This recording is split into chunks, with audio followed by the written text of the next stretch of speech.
नमस्कार, मैं अभिषेक उपाध्याय। आप देख रहे हैं टॉप सीक्रेट। अखिलेश दुबे के मामले का क्या होगा? अगले 24 से 48 घंटे में यह तस्वीर साफ हो जाएगी। कानपुर में बड़ा डेवलपमेंट हुआ है, बड़ा नहीं बल्कि हम ये कह सकते हैं इस दौर का बहुत बड़ा डेवलपमेंट। कानपुर में पुलिस कमिश्नर अखिल कुमार जा चुके हैं, रिलीव हो गए हैं और उनकी जगह रघुवीर लाल को नया पुलिस कमिश्नर बना दिया गया है, जो अभी तक एडीजी सिक्योरिटी थे। यह कागजों में हो चुका है और जो आना और जाना होता है फिजिकल प्रेजेंस के तौर पर, वो भी जब मैं ये बातें आपके सामने रख रहा हूं वो सब चीजें चल रही, बहुत जल्दी हो जाएगी। मुद्दा यहां पर क्या है? मुद्दा यह है कि अखिलेश दुबे के मामले में अब पिक्चर साफ होने जा रही है। मैंने आपको कहा है कि 24 से 48 घंटे में डायरेक्शन दिख जाएगा और आप ये कह सकते हैं कि ये क्लियर हो जाएगा, ये तय हो जाएगा कि इस मामले का अंजाम क्या है। आगाज तो सबने देख लिया। आगाज ये रहा कि पहली बार अखिलेश दुबे पर शिकंजा कसा गया। अखिल कुमार पुलिस कमिश्नर, उनके रहते हुए उनको क्रेडिट भी इस बात का दिया गया और वो क्रेडिट बड़ा ही चर्चा में रहा कि अखिल कुमार ने वो कर दिया जो पिछले 3-4 दशक में कानपुर में कोई सोच नहीं सकता था कि अखिलेश दुबे पर मुकदमा होगा, अखिलेश दुबे को अरेस्ट किया जाएगा। कानपुर के लोगों से आप बात अगर कहिए तो यह बात उनको यकीन नहीं होता है कि ऐसा भी हो सकता था, मगर अखिल कुमार ने यह कर दिया। ऑपरेशन महाकाल में वो भी हुआ जो लोगों के ख्वाब से परे था। लेकिन बात यहीं पे से शुरू हुई और कुछ दूर चल करके वो ठहर गई। जब वो ठहर गई तो फिर सबको हैरानी हुई कि ये क्या हो रहा है। इतनी रफ्तार से चली थी अखिलेश दुबे पर एक्शन की शताब्दी ट्रेन और अचानक से ये ट्रेन स्लो कैसे पड़ गई? और स्लो ऐसे पड़ी कि एक बार की लगा कि हाल्ट हो गया है, रुक गई है ट्रेन। और ये इसलिए क्योंकि आज तक, मैं आपको फिर कह रहा हूं कि अखिल कुमार ने, कानपुर में आप किसी से बात कीजिए, लोग कहते हैं कि बड़ा काम कर दिया जो हुआ नहीं था उनके पहले और किसी ने सोचा भी नहीं था। मगर 5 एफआईआर के बाद अखिल कुमार के पुलिस कमिश्नर रहते हुए कलम आगे नहीं बढ़ी। 5 एफआईआर के बाद बात वहीं की वहीं रुक गई। और जो छठी एफआईआर होती है प्रज्ञा त्रिवेदी की, वो एफआईआर होती है कोर्ट के कहने पर। लेकिन एसआईटी के पास कितनी शिकायतें हैं? एसआईटी के पास 50 या शायद उससे भी ज्यादा हो चुकी हैं शिकायतें एसआईटी के पास। और हमारी जानकारी है कि एसआईटी ने इनमें से कई मामलों में अपनी जांच मुकम्मल कर ली है। जांच में पाया है कि अखिलेश दुबे का रोल, और वो रोल निकल करके सामने आया है। इसके बाद भी एफआईआर नहीं हो रही है। अखिल कुमार के रहते हुए ये पूरी एफआईआर की ट्रेन अचानक से रुकी। सवाल इतना ही नहीं, सवाल और भी उठा। सवाल उठा कि अखिल कुमार के रहते हुए ये एक्शन तो हुआ, जहां क्रेडिट बनता है वहां क्रेडिट दिया जाना चाहिए। अखिल कुमार के नाम ये दर्ज हो गया कि उन्होंने अखिलेश दुबे के मामले में कलम चलवा दी, एफआईआर करवा दी, अरेस्टिंग करवा दी। मगर अखिलेश दुबे की पुलिस रिमांड नहीं ली गई और अखिल कुमार के रहते हुए नहीं ली गई।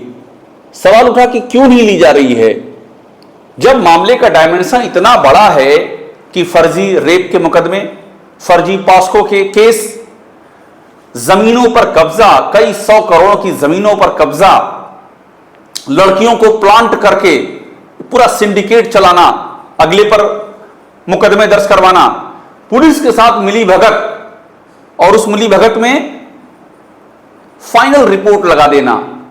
इधर मुकदमा हो नहीं रहा है और जैसे ही मामला सेट हुआ तुरंत पुलिस फाइनल रिपोर्ट लगा दे रही है। और आरोप है कि अखिलेश दुबे खुद उस फाइनल रिपोर्ट को आरोपी को सौंप देते थे। यह पूरा सिलसिला चल रहा है। आईपीएस के नाम सामने आ रहे हैं। नाम का मतलब उनके पद नाम का जिक्र सामने आ रहा है कि आईपीएस एक पद नाम। अब पर वो नाम कौन है? बार बार कहा जा रहा है कि आईपीएस का सिंडिकेट है, अखिल कुमार के रहते वो नाम कभी सामने नहीं आए। मैं आपसे कह रहा हूं कि जहां क्रेडिट बने वहां क्रेडिट दे दीजिए अखिल कुमार को, मगर सवाल करिए कि अखिल कुमार रुके क्यों, वजह क्या रही। आखिरकार इतनी बार अखबारों में छपा और छपता रहा कि एक नहीं कई आईपीएस शामिल हैं सिंडिकेट में। हमने स्टोरी की, रवि सतीजा इस मामले के मुख्य शिकायतकर्ता, उन्होंने हमको इंटरव्यू देकर के कहा कि पूर्व डीजीपी प्रशांत कुमार के सामने, प्रशांत कुमार उस समय डीजीपी थे, जब रवि सतीजा शिकायत लेकर के गए तो वहां पर प्रशांत कुमार की मौजूदगी में एक बहुत बड़ा आईपीएस अखिलेश दुबे का बचाव कर रहा था। ये रवि सतीजा जिनकी शिकायत पर पहला मुकदमा दर्ज हुआ है अखिलेश दुबे के खिलाफ, उन्होंने हमको ऑन रिकॉर्ड कहा। इसके बाद भी क्यों नहीं जांच की गई कि वो आईपीएस कौन है। एक झटके में मालूम पड़ जाता अगर अखिल कुमार जांच करना चाहते, क्योंकि किरदार तो तीन थे, एक रवि सतीजा शिकायतकर्ता, दूसरे प्रशांत कुमार तत्कालीन डीजीपी, अब रिटायर हो चुके हैं, तत्कालीन कार्यवाहक डीजीपी, कार्यवाहक कहना चाहिए, वो कभी स्थायी नहीं हो पाए थे, वो रिटायर हो गए हैं, और तीसरा वो बहुत बड़ा आईपीएस। तो जब पूछताछ अगर करनी होती अखिल कुमार को तो खट से क्लियर हो जाता कि वो तीसरा आईपीएस बड़ा आईपीएस कौन था। क्यों नहीं की गई पूछताछ। अखबारों के पन्ने लाल होते रहे, काले होते रहे, पन्ने लाल तो नहीं है, काले होते रहे। एक उदाहरण मैं बोल रहा था कि आईपीएस का सिंडिकेट है, जमीनों के सौदे आईपीएस कर रहे हैं, लेकिन एक भी आईपीएस का नाम सामने क्यों नहीं लाया गया, यह सवाल उठा। जिन सीओ के, सर्किल ऑफिसर, डिप्टी लेवल के अधिकारियों के नाम सामने आ गए थे, उनको सिर्फ नोटिस भेजा गया। क्यों नहीं उनके खिलाफ एफआईआर दर्ज की गई, क्यों नहीं उनको बुला के उनसे पूछताछ की गई, बस एसआईटी ने नोटिस भेजा और इतिश्री हो गई। ये सारे सवाल खड़े हुए।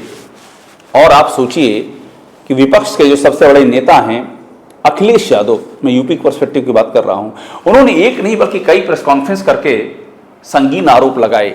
यहां तक कहा कि मुख्यमंत्री जहां रहते हैं या जो उनका दफ्तर है वहां डील हो गई है। उन्होंने कहा कि अखिलेश दुबे का जब मामला खुलेगा तो सरकार हिल जाएगी, ऐसे ऐसे राज सामने आएंगे। लोगों ने शिकायत की, शिकायतकर्ता जो इस मामले के हैं विकास दुबे का जिक्र किया कि विकास दुबे के मामले में भी अखिलेश दुबे की भूमिका। सोचिए मामले का जो फलक है वो कितना विस्तृत हो रहा है। यहां तक कहा गया कि जो एनकाउंटर्स हुए हैं, फेक एनकाउंटर्स पर जिनका आरोप लगा है, वहां भी भूमिका इनकी जांच की जाए। ऑन रिकॉर्ड कह रहे हैं शिकायतकर्ता, मगर यह जांच नहीं की गई। रोज ऑडियो वायरल हो रहे हैं कि फलाने को अखिलेश दुबे ने धमकी दी और उस धमकी के बाद मामला सेटल हुआ। एक जो प्रज्ञा त्रिवेदी ने केस किया है, जिस पे हाल ही में कोर्ट के कहने पर एफआईआर दर्ज हुई है, वो ये बताती हैं कि होटल पर कब्जे के मामले में 5 घंटे में मामले को क्लोज कर दिया गया। उन्होंने जो शिकायत की थी 5 घंटे के अंदर खत्म। अब जब यह ऑपरेशन शुरू हुआ अखिल कुमार की पहल पर, तो वो भी आई, लेकिन उनको कोर्ट जाना पड़ा, तब जाकर के एफआईआर हुई। पुलिस ने एफआईआर नहीं लिखी। सवाल उठा कि पुलिस क्यों एकदम से ठहर गई, क्यों थम गई। और अब सवाल है कि रघुवीर लाल जब आए हैं तो यहां से दिशा क्या होगी। मैंने आपसे कहा 24 से 48 घंटे तो तय मानिए, 24 से 48 घंटे इस मामले की दशा और दिशा दोनों तय कर देंगे। इन 48 घंटों में रघुवीर लाल क्या करते हैं। रघुवीर लाल सीजन्ड आईपीएस माने जाते हैं। आपको याद होगा बहन जी की सरकार में SP law and order, SP कानून व्यवस्था, इकलौती पोस्ट संभाल चुके हैं। केंद्र में प्रतिनिधित्व पर रह चुके हैं। लोकसभा सचिवालय में ड्यूटी अपनी सेवाएं दे चुके हैं। अभी एडीजी सुरक्षा का अहम जिम्मेदारी संभाल रहे थे। न्यूट्रल अधिकारी माने जाते हैं, ऐसा कहा जाता है। अब ग्राउंड पे 48 घंटों में वो क्या करते हैं, इससे चीजें तय होंगी। अखिलेश दुबे पर यह भी आरोप लगा कि जेल में रहते हुए धमकियां दी जा रही हैं। पत्रकारों ने बाकायदा इस बात को अखबारों में रिपोर्ट किया गया कि पत्रकारों को धमकी दी गई, ये जो तुम लोग फोटो खींच रहे हो सबको नोटिस कर रहा हूं। ये छपा अखिलेश दुबे के टेरर को लेकर जिस तरह की बातें छपी, ये सब चीजें हुई। सवाल यह है कि रघुवीर लाल क्या करेंगे 48 घंटे में, वो दिशा काफी कुछ बयां करेगी। सवाल यह है कि क्या रघुवीर लाल एसआईटी के सदस्यों को बुलाएंगे और उनसे पूछेंगे कि जो 50 शिकायतें आई हैं उनका क्या किया है, क्यों हाथ पर हाथ धर के बैठे हो, क्या ये पूछेंगे वो? इससे तय होगा 48 घंटे में कि आगे क्या होना है इस दिशा में। क्या रघुवीर लाल ये बात करेंगे, ये बात भी रखेंगे अपने महकमे में? कितने महत्वपूर्ण मामले में अखिलेश दुबे की पुलिस रिमांड क्यों नहीं मांगी गई? अगर मांगी जाती तो कितनी बात निकल के सामने आती, उन आईपीएस के नाम निकल के सामने आते, कितने नेताओं के नाम निकल के सामने आते। कानपुर का एक नेता नहीं बोल रहा है अखिलेश दुबे के मामले में, वहां के कानपुर के सांसद, विधायक, तमाम लोग जो मंत्रिमंडल से लेकर के बड़े पदों पर हैं, किसी को आपने सुना, मेयर, किसी ने एक जुबान बोली हो तो पता चलता कि क्या है ऐसा सिंडिकेट अखिलेश दुबे का, जो तमाम सारे लोग गिरफ्तार हुए हैं, जो पकड़े जा रहे हैं, उनका आमना सामना कराया जाता। क्या रघुवीर लाल ये काम करेंगे? सवाल है। सवाल यह भी है कि क्या सुरक्षा दी जाएगी उन लोगों को जो डरे हुए हैं, जिन्हें अपनी जान का खतरा सता रहा है? और क्या इस पूरे मामले में जो जांच की प्रक्रिया है वो गति पकड़ेगी क्या? और वो गति पकड़ने का मतलब यह है कि तमाम एविडेंस के साथ वो गति पकड़े। ये सब चीजें इस समय मायने रखती हैं और मैं आखिर में यही बात कह रहा हूं कि 24 से 48 घंटे में अगर कुछ इंडिकेशन सामने आए तो ये दिख जाएगा कि इस केस का आगे क्या होने जा रहा है। ये मामला ठंडे बस्ते में जाएगा या फिर वो कार्रवाई होगी जो कानून के पैरामीटर पर होनी चाहिए और जिसकी कानून को, न्याय को, सत्य को, इंसाफ को प्रतीक्षा है।